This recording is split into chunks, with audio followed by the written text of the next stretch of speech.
Oh, they're coming. All They'll right. keep coming. I think everyone is getting in here. I'm going to sit in for 2 seconds for Graham, who is shuttling his child back from basketball practice, and probably going to be joining here in the next few minutes. But we're going to go ahead and get started with our program, and we'll get Graham in on the flip side. With that, go ahead, Rachel, and introduce our guest speaker. Thank you very much. Uh, Welcome everybody to the 34th pre-meeting program, our first one of 2024. Welcome back and Happy New Year to all of you. We have a very special guest this evening for our program from the City of Seattle's Care Department, and I'm going to let him tell you all about what CARE stands for and just the whole thing.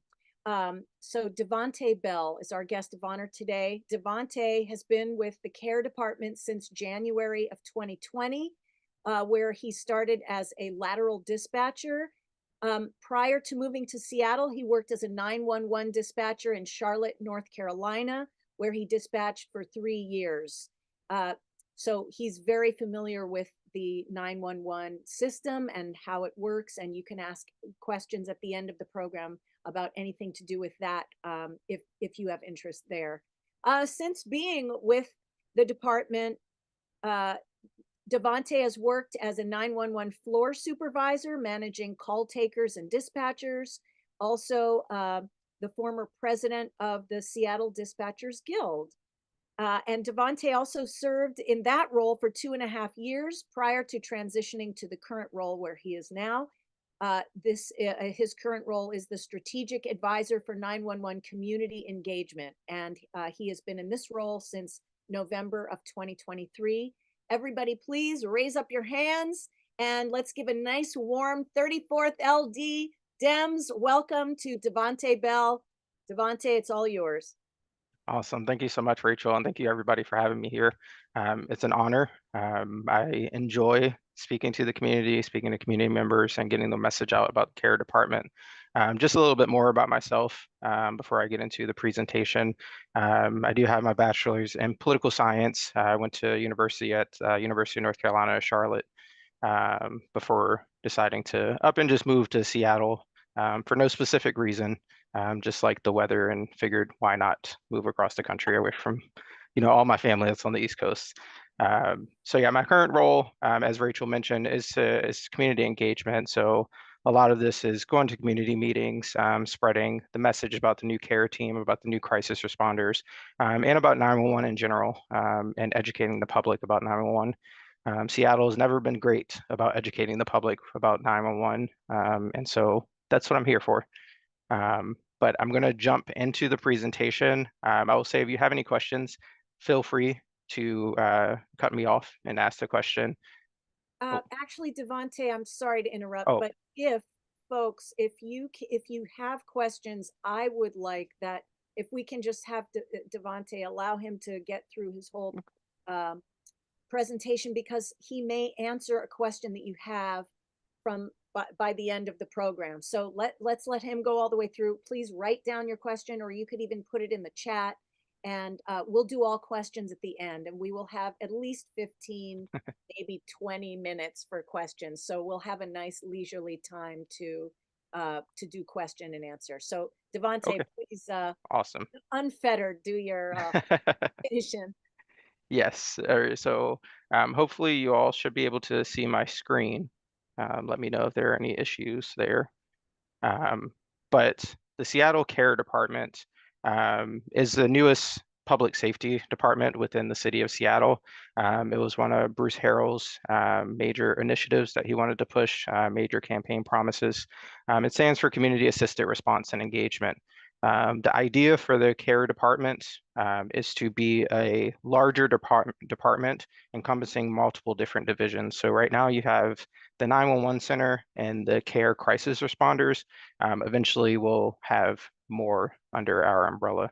It officially launched October 25th, 2023. And that's also when the new crisis responders kind of got out on the street a week before that to respond to a few calls with police.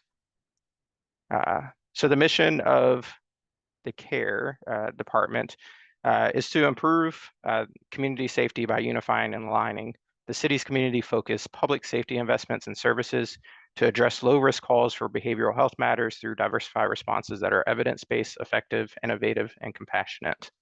I will say one good thing that I think the administration has done is they identified Chief Amy Smith to lead this department. She has her master's in social work. This is what she has done for years and working in different areas. So she really understands this field of work. And she's put people in place that understand this, this level of work. Our manager for the care team, Catriona Hernandez, she's a former 911 supervisor as well, and also has her master's in social work. And she used to work in transitional housing.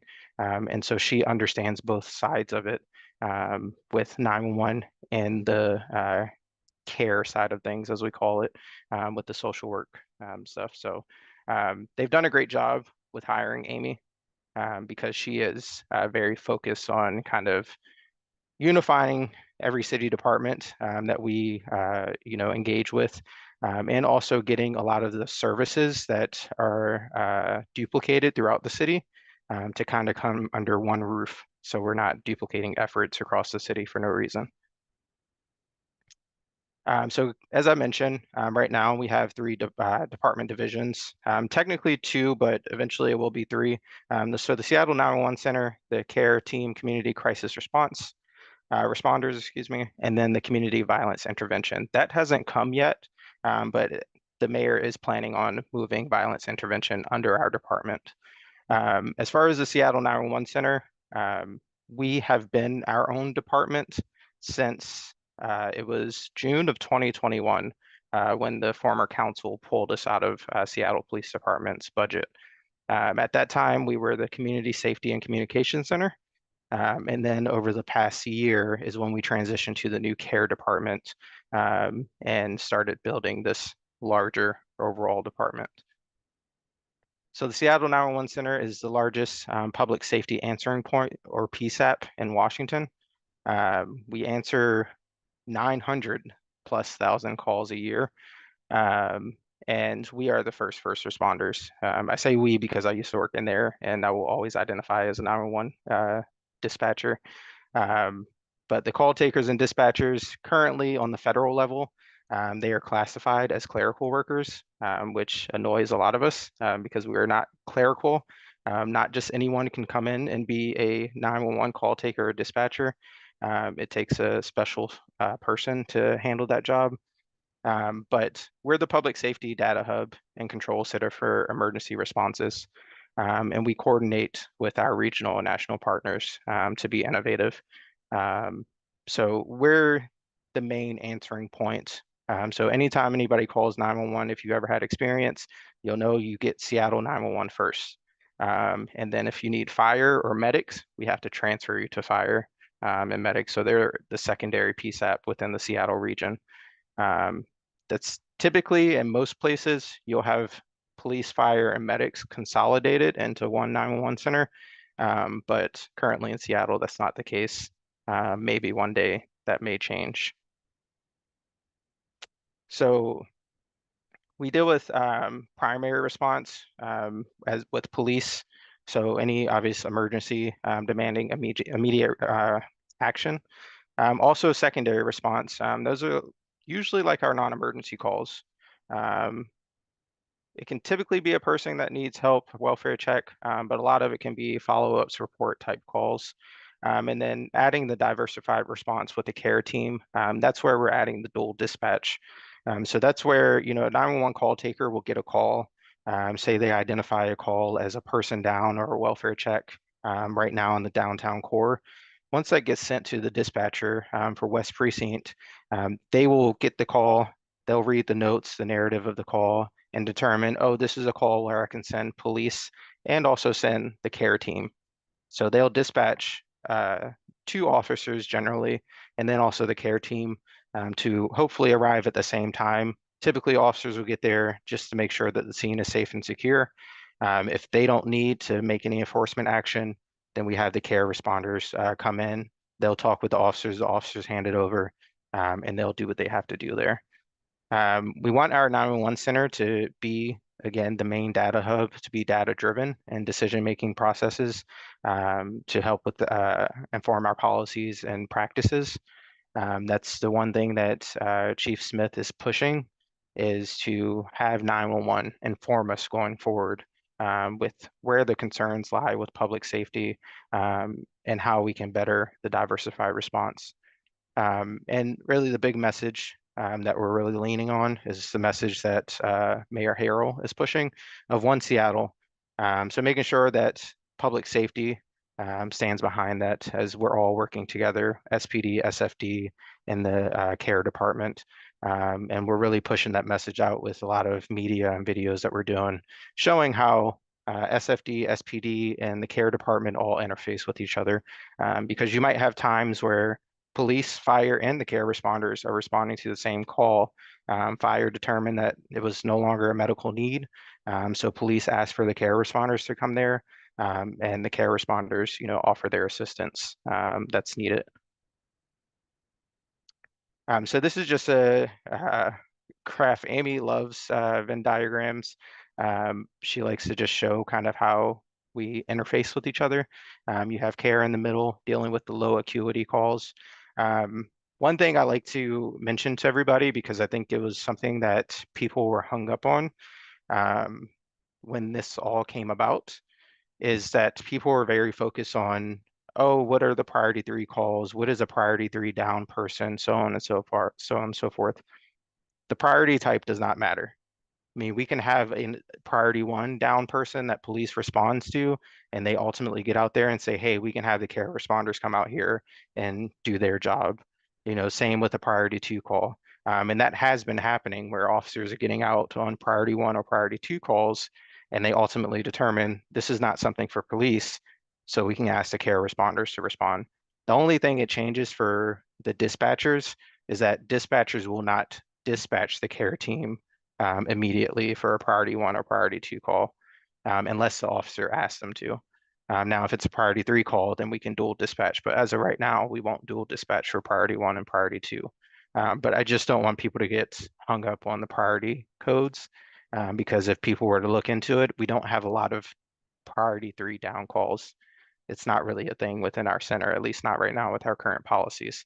But we are still actively sending the care team and seeing that they are being requested for priority 1 and priority 2 calls once officers determine that there's no enforcement need.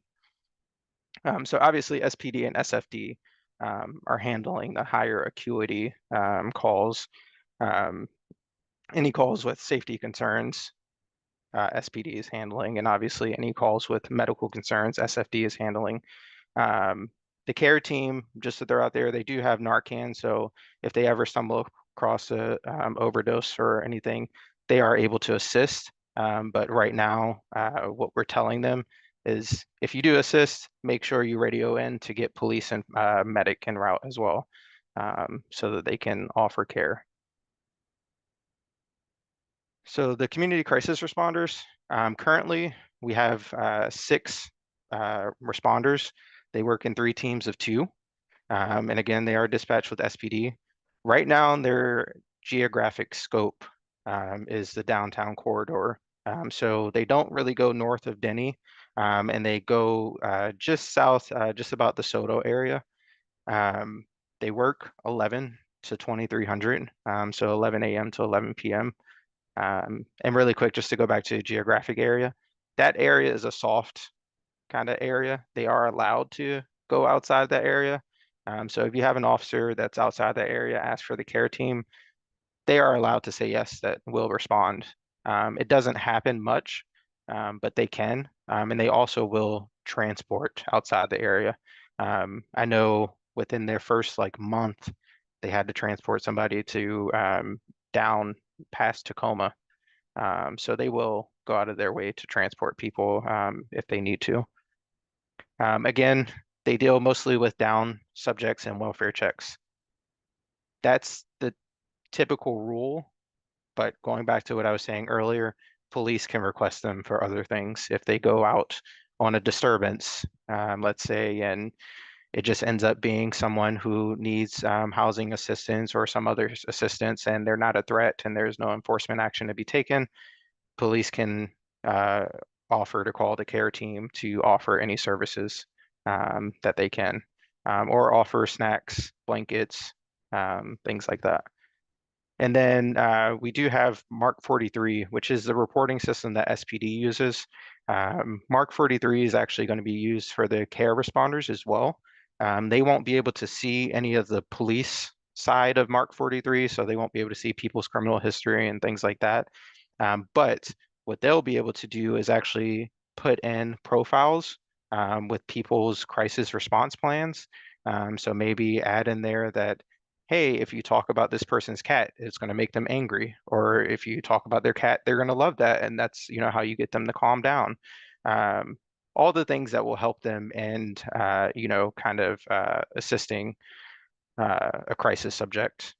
So it's basically they will be building crisis response plans, and police will be able to ultimately see those. So if they interact with a subject that the crisis team has interacted with, they'll be able to kind of see, what their baseline is, what it is that helps calm them down, what may escalate them. So we think that could ultimately help because right now, SPD's crisis response team, they do something similar. They put out bulletins with crisis response plans. The issue is their crisis response team is small, and so they can't, interact with a lot of people usually. They're oftentimes busy. So we're hoping that with the care team being able to interact with more people in the downtown corridor and hopefully throughout the city as we go forward, that we'll be able to build a lot of profiles on a lot of these subjects to assist with police response and crisis responder response. Excuse me. Currently, the budget, piloted budget was 2.4 million. That was for 2024. We also got an additional 2 million additional funding for from participatory budget process to expand. So we are looking at right now in the department to expand to about 24 responders. So if anybody was worried that we weren't going to expand at all, we are looking at expanding. Chief Smith has been putting that message out there that, we're only going to be 6 for so long because we're going to be expanding pretty quickly into this year, up to 24 people. And they're already getting prepared with getting the job descriptions revamped so that they can get those applications out there for people to apply. And then eventually we'll be adding more administrative staff on the back end side of the care department as well to assist with the expansion and assist with the care team. So the goals, obviously, of the crisis responders is to ultimately free up police officers. I mean, we've all heard it over the years that police just doesn't have the capacity to respond to a lot of this stuff. A lot of this stuff, honestly, police shouldn't be responding to. They aren't trained in social work, and quite frankly, I think they agree. This is not their wheelhouse. So it's to free up police officers, and I know that sounds crazy because we're doing dual dispatch and they still have to go. But there are some caveats in there. So police have the option of responding and having the care team there and then saying, okay, we're good to go. If you all feel safe, we can leave, go to respond to the next call. Or if the care team doesn't feel safe or the officer thinks that things escalate, they can stick around. The other options, though, that police have is that if they know a subject, so it's somebody who constantly calls 911, they're never a threat, they're never violent, they don't have any weapons, never pose any sort of threat to anybody. Police can just get on the radio and say, hey, we don't need to respond. You can just have the care team respond. So they do have that option, and we're hoping as police get more familiar with a lot of these subjects, that we will see that more often where the care team can just respond in lieu of police and they can just stay free altogether. And I think hopefully at some point we'll look into the care team just responding themselves and not having to worry about getting sign off from police. obviously reduce the potentiality for use of force, time spent documenting, and also potential liability associated. And so that's another thing. Me as a person of color, I totally get it. Being in the 911 field, hearing people call 911 for just a suspicious person standing on the corner, not doing anything. We've all been there in this field where we feel like, why are police responding to this? You know, oftentimes it will lead to something totally escalated for no reason. And so that is another goal, is to just reduce that possibility. Um, Obviously increase timeliness for responses to priority 3 calls. That's still going to be a touchy one because police is not fully staffed. So again, while they still have to respond, we have to ultimately wait for them to be available before we're able to send the crisis responders. But ideally, the goal is to increase the timeliness of our responses. Again, streamline the process of identifying underlying behavioral health issues and co-facilitating appropriate intervention. Again, this goes back to the reporting process that the crisis responders are going to be heavily ingrained in. Is once they get these profiles on these subjects, they'll be able to, facilitate any type of intervention for them, but also just understand what their behavioral health issues are. We won't be doing any type of clinical work. I will put that out there, but they will be able to just understand people's baseline and observable actions with the subjects that they interact with. And then obviously improve both short and long-term outcomes. I think this is ultimately for public safety, for police. Again, going back to the second point here, reducing some of the use of force and increasing timeliness, not even just for priority 3 calls, but for our priority 1 and priority 2 calls, for police to be available for these higher priority calls where they're actually needed, not for the calls where we can utilize another resource in lieu of police. And then we do have an evaluation being designed by Seattle University to identify key metrics and leading indicators of success. Chief Smith is all about this. Again, she's very much a data person, and so she wants to go where the data leads. So having Seattle U create this is going to help us greatly. And also, again, as we said, we want 911 to be the main data hub. So understanding the stats and data coming out of 911 and the calls for service will greatly help us with the path forward. And also developing interagency relationships, establishing channels of communication, and also integrating our databases. Surprisingly, a lot of our databases have not been integrated with police, 911, and fire. So that's a lot of the work that we're doing currently, is meeting with police, meeting with the fire department, figuring out, hey, how can we all communicate with each other? Because before, nobody was thinking about the crisis responders utilizing the same reporting system as police. Nobody thought it was possible until we realized, oh, we can utilize this reporting system, but not allow the crisis responders to see this criminal justice information, just allow them to do what they need to do on their end with behavioral health, and allow police to see that information to better their response to some of these issues. And then also another big thing is our CAD system, which is our computer aided dispatch, excuse me. Right now, our CAD system is different than fire, so we really can't communicate with each other. They can't see what's going on. So trying to build up all those things so that our databases are all the same and we're kind of all communicating with each other, because we don't do that in city government. We don't communicate with each other for some reason. So we're trying to make that better. Currently, we have 2 hybrid vehicles. We have this Suburban and then also a Ford Explorer. We're waiting on an ADA van that's supposed to come first quarter of this year. So hopefully we'll have that soon. The plan is also to get, so the 2 vehicles we have right now are temporary. We do have an order in for permanent vehicles that should come sometime later this year. The care responders obviously are on our radio frequencies with police, so they can communicate with police. And they do have the radios in the car as well. And then they also have the mobile data terminals, the MDTs in the car, so that they can see and read the calls that they're responding to with police, and also message them if they need to. They are allowed to, as I said, transport people in these vehicles. We don't have the barriers, the partitions that police have in their vehicles. We don't have that because we don't want to be too much like a police car. We want people to feel comfortable. We do just have kind of like a plastic barrier that's able to be moved, but that's just because one of the responders, when they were transporting somebody, they decided to kick their bare feet up in the center console. So they just wanted something there just so people aren't getting too comfortable in the vehicle. But inside the vehicle, they typically have all their supplies, snacks, blankets, whatever they might need to help with making somebody feel comfortable or giving them assistance, they have in the back of their vehicle. And then, as I mentioned earlier, we are going to get the community violence intervention under our department. This is still new. I don't know a ton about it, if I'm being honest, because we haven't learned a lot about it yet. But it's going to be the Office of Violence Prevention, which will help unify and align the city investments and services for community violence intervention.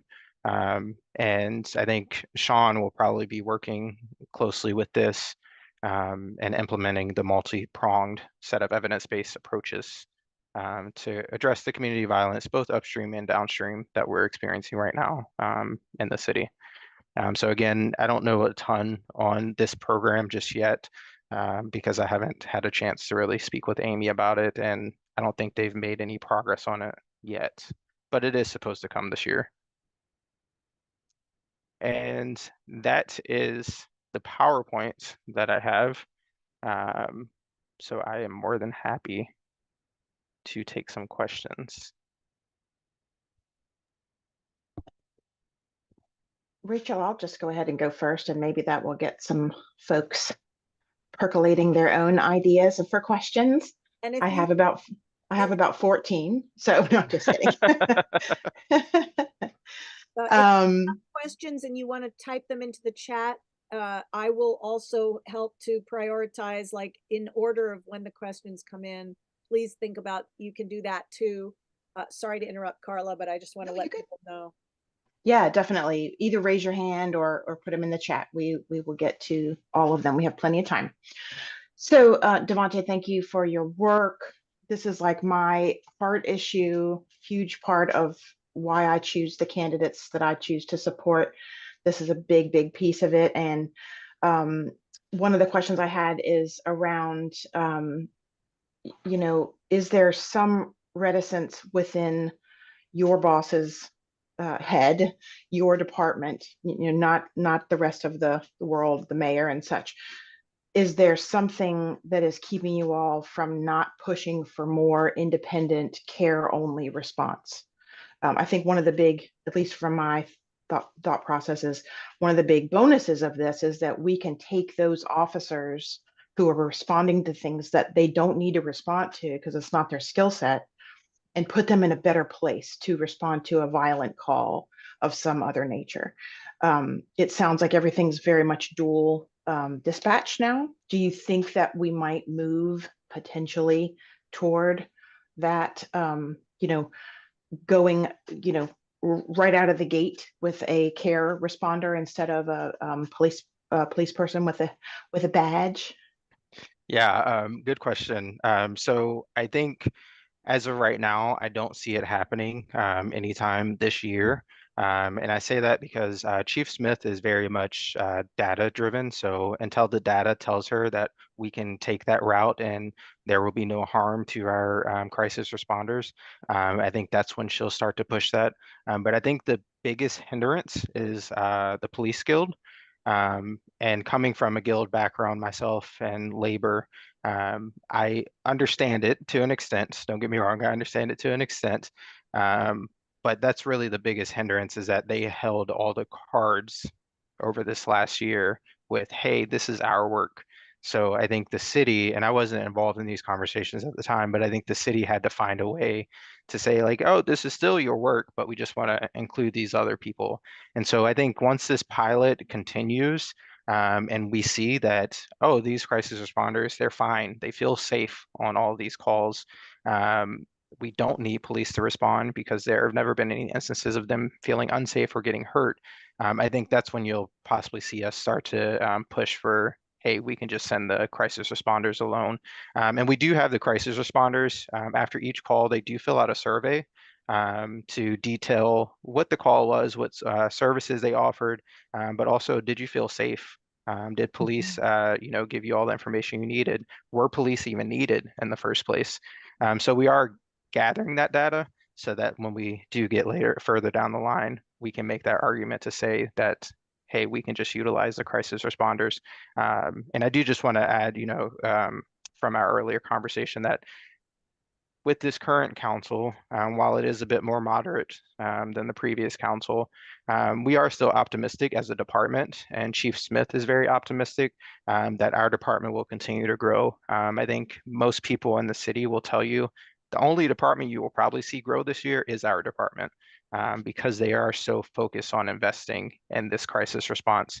And hopefully we can get them to invest in 911 as well, because we're still behind the 8 ball on that. But right now they are very focused on the crisis response, and we've been hammering it and with the council members that we need to keep this going, and we need to get, ideally what Chief Smith will say, we can get 100 people. Still won't solve the issue necessarily, but we'd rather have more people than none. And so that's also where you're seeing us connect with these other services. So the community service officers, the unified care team, all these other services that do similar work, we're connecting with them too to understand how can we all work together, because there's enough work for everybody.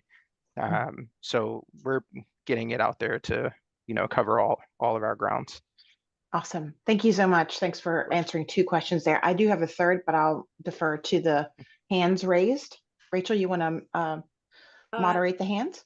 Sure thing. I see Chris next. Go ahead, Chris. Thank you. Devontae, great presentation. I wanted to ask if you could talk a little bit more about in filling the expanded positions that are coming up. Are they looking just for nurses or people with a background in substance use disorder, or what are they looking for to fill those positions, if you know? So they're looking for people. It depends on which position. So let me just break it down. We have our crisis responder 1 position and crisis responder 2. So if you're a crisis responder 1, they're looking for somebody with a bachelor's degree and something like public health, social work, but also somebody with street knowledge, as Amy would say, Chief Smith, because she does want people who have that background, who are not afraid to go out and speak to people on the street, who were not just stuck in an office in a controlled environment with people. She wants people with lived experiences. So she definitely takes that into account. But for our community crisis responder 2 position, that requires a master's degree, because those crisis responders, they also focus on creating policies and developing the care response responder team a little bit more. But again, the lived experiences is something that they take into account greatly because of the people that we're interacting with typically on a day-to-day basis. So it doesn't matter which part of public health or social work you come from, they'd take anybody as long as they have the experience there. Thank you. How about Michael? I see your hand too. Go ahead, Michael. I have a question of and a funny comment at the end, but the question is really sort of the getting the data all put together so that in the long run, I mean, this is going to be one of your main objectives, I think, over the next year is making sure that you have this data that you can then integrate with all the other pieces of data. What's that challenge look like? What's that challenge look like? I'm sorry, it broke up. Yeah, what does that challenge look like? And then the other passing thing so that you can move on to the next person. There's an old movie with Sidney Poitier about Seattle. He was answering the phone for people in distress. So you might want to watch that for inspiration. It's an old movie like 60s, something like that. So. Okay, I appreciate it. Thank you. So I think the main challenge with getting a lot of this data together has been integrating with other departments and Right. getting some of the data that they have. Right now, Chief Smith has done a great job at getting the data from SPD. We're working closely with their data analyst who's been building different databases for 911 calls and officers responding to calls. But really, I don't we have statistics and data within 911. I don't know if it's necessarily the data that Chief Smith is wanting. So I think the data that's coming out of 911 is still yet to be seen and still needs to kind of be there needs to be some sort of prioritization to what data we're looking for out of 911. Because again, we just started with the crisis response over the past couple of months. So I don't know if they've really built a mechanism for the 911 side yet. And I'm not too sure if they've been interfacing much with Fire. Considering Fire has their Health One program and Health 99, they're a little bit different in this. So while we do interact with them sometimes when we respond to calls, a lot of their data is very specific to medical things, so we don't really need theirs. A lot of it is now just integrating us with SPD, even though I know we separated from them, we still need to work together with them for our data and our stats. I wish I had a better answer for you, to be honest. No, that's okay. My expectation is that you know what they have. You don't know what they could have that you could use, and that's the big problem. And then having the two work together in an automated way so that it's easy to get to and do analysis on. Yeah. So yeah. And then watch the Sidney Poitier movie. I appreciate it. Thank you. Okay. I have another question here. The questions are rolling in, so get ready.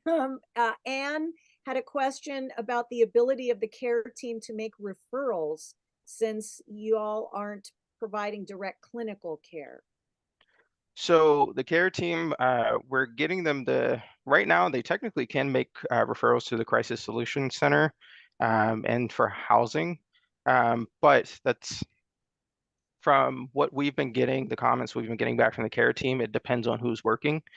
So their manager actually has been working with DESC, with Crisis Solutions Center, and some of these other outside organizations to basically tell them like, hey, we need to allow the care team to make these referrals on a consistent basis. So that should hopefully be a thing that's coming in the near future. But right now, they have been making referrals. It's just been a little spotty because some people will say, well, only SPD can make referrals, but we're like, well, we're trying to change that narrative because we have this team now. So they should be able to make referrals as well. Great. All right. Here's a question from Melvin. How does 911 care in Seattle relate to 911 King County? So you have the overarching King County E911, which runs all they oversee all the 911 centers in King County. So we interface with them on a technology basis from that level. But Seattle 911 is separate from King County 911. So King County 911, you'll usually get routed to them when you're within their jurisdiction, I would say. It's hard to explain. It's based off of the cell towers that you're hitting. So we don't interact with them other than transferring calls to them usually. We're completely separate as a 911 agency and the stats and data that we're using. But they do have monthly King County E911 meetings where all the heads of the 911 centers in the King County area get together and share whatever stats and data that they have. But mainly a lot of it is about the technology for the region. Great. I actually had a question. I wanted to know, so you mentioned that there was this 12-hour period when the teams are currently working now. This is from 11 to 2300. Yes. Is that is the reason that it's only those hours because of there aren't a lot of people working those shifts? Or I mean, are you just, once you get more people, are you going to get more hours? Because I would think the nighttime Yes, so or something or something. no, you're spot on. Right now, that was chosen strategically. One, because it's busier times. Usually more people are out between the hours of 11 and 2300. But also because right now you have the community service officers. They start work at, I think, 7 or 8 in the morning, and they go until 8 at night. So at the time for this pilot, Chief Smith didn't think we needed anybody from 7 to 11 because you have community service officers that are currently working in those early hours. So they identified these hours, but the goal is this year is to eventually expand to 24 hours once we get more people. So once we scale up to the 24 that we need, we'll probably expand to 24 hours, and we'll also probably look to start expanding to other parts of the city as well. So not just downtown. Great, thank you. Oh, here we go. We've got some more questions here. Michael is asking, what used to be the graveyard shift? Am I saying that right, Michael? Yeah. What Yeah, used- I used to work the graveyard shift, and so that's the graveyard shift. So that's effectively what it is. And I don't know how it got that called that, but it's sort of the spooky time of day and whatnot. Yeah, My dad was also was in a church that was at Second and James, and he had to serve the neighborhood around there, and there was a lot of activity during that period of time when there was people in need and whatnot. Generally, that's when it popped up the most. So yeah, and the graveyard hours will be probably they'll probably work 2300 to 11 a.m.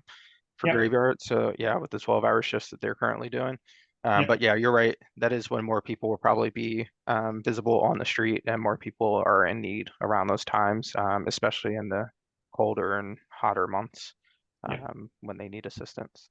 Oh, that'll Rachel, be you've got 2 hands raised. I got you. I'm looking at Roxanne. Go ahead. You have a question? I do. Thank you. Devonte, thank you so much for this presentation. It is really good news. Have you heard of the Center for Policing Equity? I have not. They've been collecting data on programs like this for about 5 years. I sent their information to you in the chat.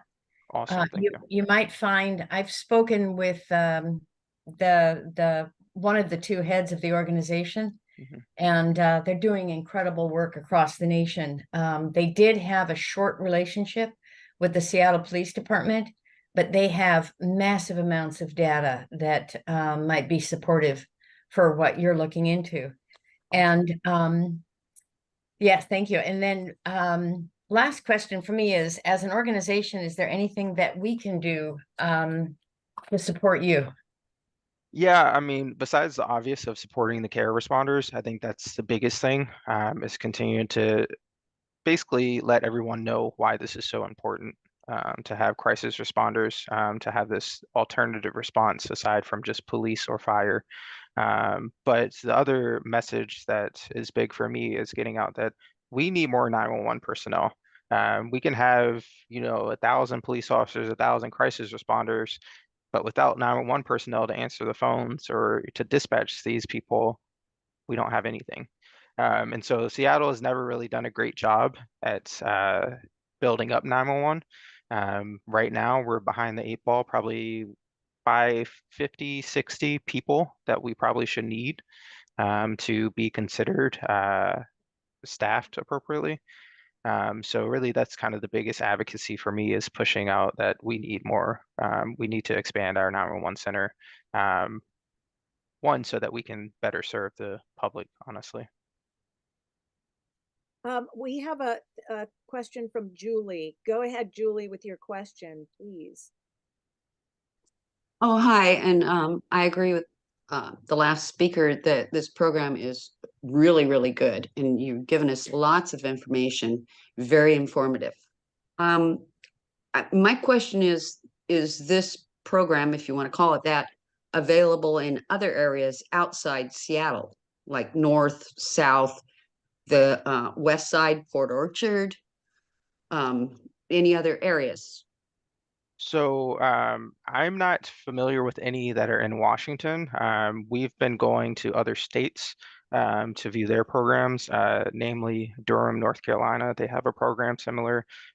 They were there last year to view their program. We're going back in March to get more exposure, but then also Albuquerque, New Mexico.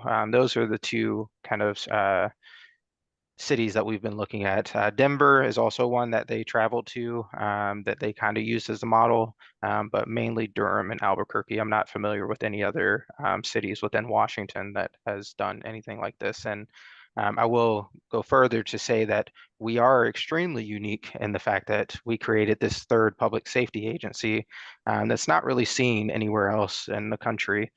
So Seattle is leading the way and saying that, hey, this is another public safety agency. You don't just have police and fire, you also have this public safety agency that deals with diversified response and also 911. Yes, well, I'm asked because my son is a dispatcher in Port Orchard. And from what little he can tell me, they could definitely use this a care team out there. Oh, I would bet they can use it all over if I'm being All honest. over anywhere. Yeah. I wish many cities would honestly get on board with this and see how beneficial it is. I mean, again, just in the short period of time since October, um, honestly, officers have been excited to have the care responders. You know, they even try to ask for them outside of their hours. So, you know, we've seen just a lot of positivity. We've actually had people just on the street asking for care responders. The other day I had a lady stop by our office. Hey, is this a care responder office? Because we have people up the street under the bridge that they've been asking for blankets. So people know that we're there and they're actively seeking it out. And so it's been amazing. So would you have any idea about how to go about getting this implemented in other areas? That's a hard one.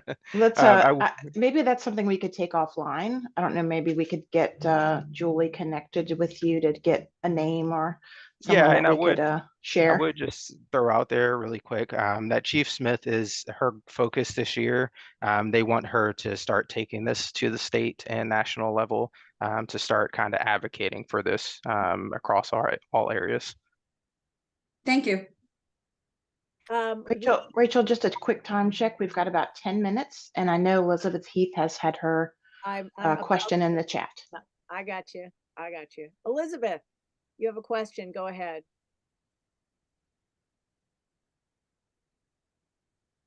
And you're on mute, Elizabeth.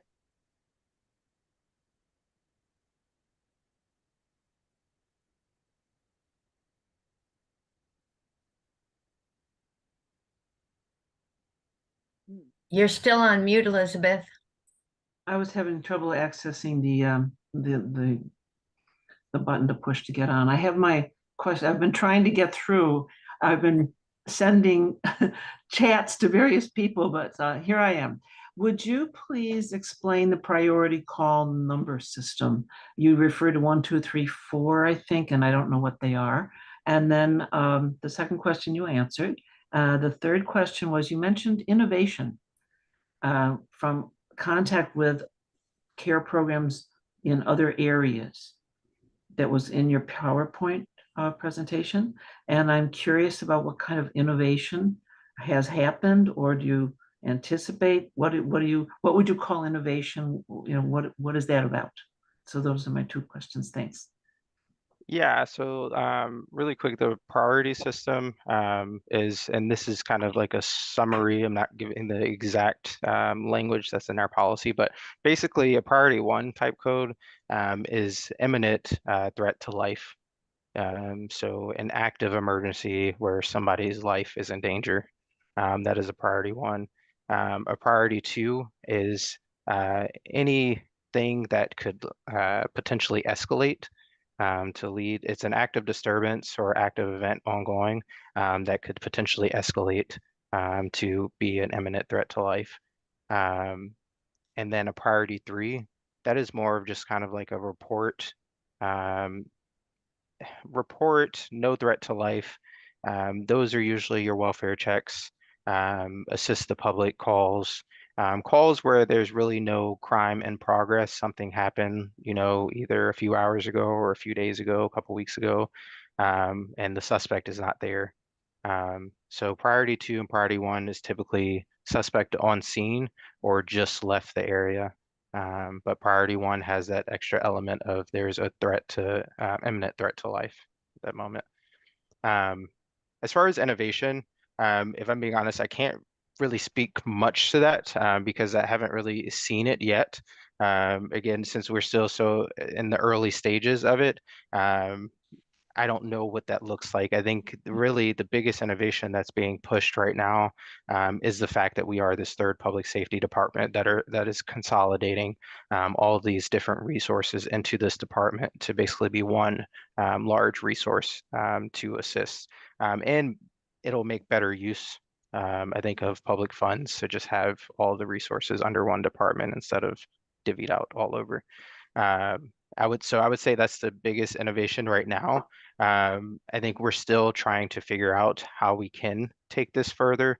I think the next step will just be, hey, we want these responders to respond alone and not necessarily have police. That in and of itself, honestly, is innovation.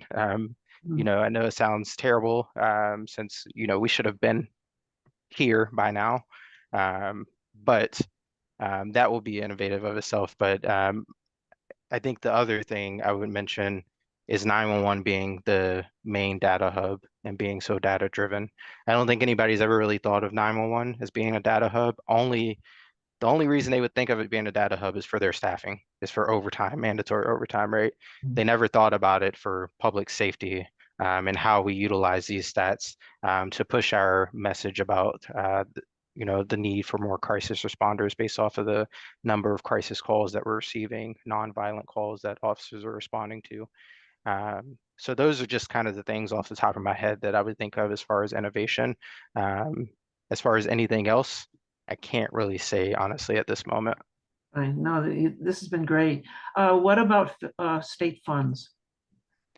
State funds, I don't know what state funds we've received. I know most of our funds we've received have been in the form of grants. The manager for the care response, she's been working with our director of finance to do a lot of grant writing. So that's where a lot of our money has been coming from. And I think a lot of it's been coming from the federal level and maybe some of it from the state level as well. Okay, thank you very much. Good presentation. Thank you. Devontae, we've got one other question that I can see here that I just want to be sure we cover before you have to go. What would be the, this is from Graham, by the way, what would be the additional budget for 50 to 60 people? Is there a way that you know, like the dollar amount or what that would be? Oh, I would have to go back and try to find this. Because we did a statement of legislative intent this past summer, basically giving the council all of this information, letting them know we needed, you know, ideally to get to our ideal staffing numbers. This is how many people we need. This is how much it would cost. Excuse me. I don't know it off the top of my head, so I would have to look for that, dig through my email to find that, but I can definitely email it to you, Rachel, when I find it, and then you can get it to them.